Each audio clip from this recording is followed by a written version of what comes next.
Parce que l'administration, par définition, est là pour le gouvernement et pour servir les intérêts de l'État sénégalais. Il y a des gens qui meurent, il faut les remplacer. Il y a des gens qui vont à la retraite, il faut les remplacer.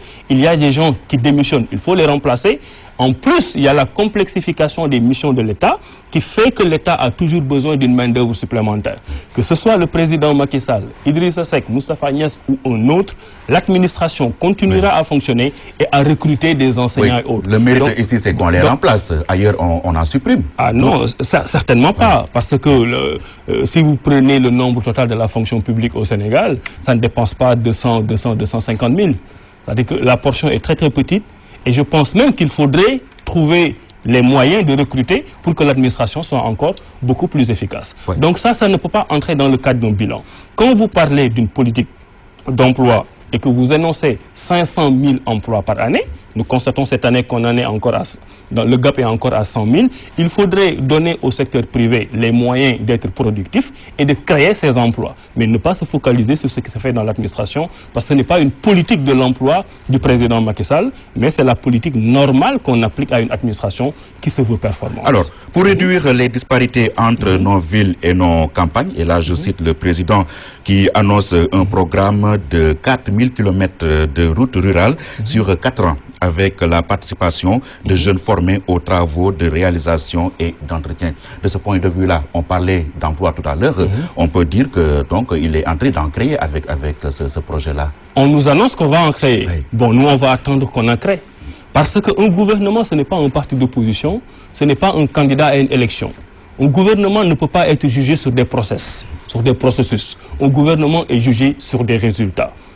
Ils nous avaient déjà dit qu'ils vont faire 500 000 emplois. 2 ans après, ils ne l'ont pas fait.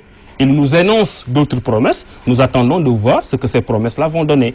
Mais dans les cas concrets que nous sommes en train de voir, c'est que même les emplois politiciens qu'ils avaient réussi à former dans le cadre des agences existantes, quand ils ont enfin compris qu'il fallait rationaliser ces agences et en faire une seule agence dédiée à l'emploi, ce sont ces gens-là qui appartiennent à leur propre parti politique, qui sont aujourd'hui dans la rue et qui demandent le départ du ministère de l'Emploi. Difficile de vous croire quand on suit le ministre de la fonction publique qui récemment annonçait que Macky Sall avait créé 63 000 emplois en 2013. Nous aimerions bien voir les statistiques. Déjà, je vous ai dit que dans le bilan, on ne peut pas compter ce qui est en train de se faire dans la fonction publique, parce que ce n'est pas une politique de l'emploi du gouvernement qui a abouti à ces résultats. Ensuite, j'aimerais pouvoir voir les statistiques. Est-ce que vous avez conscience aujourd'hui que les Sénégalais ont trouvé de l'emploi? Je vous donne juste un exemple. Parce que ce qui se passe, en fait, c'est le décalage entre le discours officiel, ce que j'appelle le discours qu'on sert à l'élite pensante qui travaille avec des statistiques, des gens comme vous et moi, et ce qui se passe sur la réalité du terrain. Si vous lisez le programme, la stratégie nationale de développement économique et social du Sénégal, qui a précédé le programme Sénégal émergent, on y parle d'un taux de chômage de 10,2%. J'ai entendu moi-même, Madame le Premier ministre, dire qu'on était à un taux de chômage de 13%. Même si on fait la différence entre le taux de chômage et le taux de sous-emploi au Sénégal, on peut considérer que toutes les personnes qui ont eu des formations diplômantes, qualifiantes et qui sont sur le marché du travail sont considérées comme des chômeurs. Est-ce que vous considérez réellement que c'est pertinent de dire que sur 10 Sénégalais, il y en a 8 qui travaillent et que les 2 ne travaillent pas? Ça pose le problème du diagnostic au préalable. Parce que si vous travaillez avec ces chiffres officiels, vous êtes en déconnexion avec la réalité et vous ne proposez pas des solutions idoines. Parce que vous êtes dans un déni.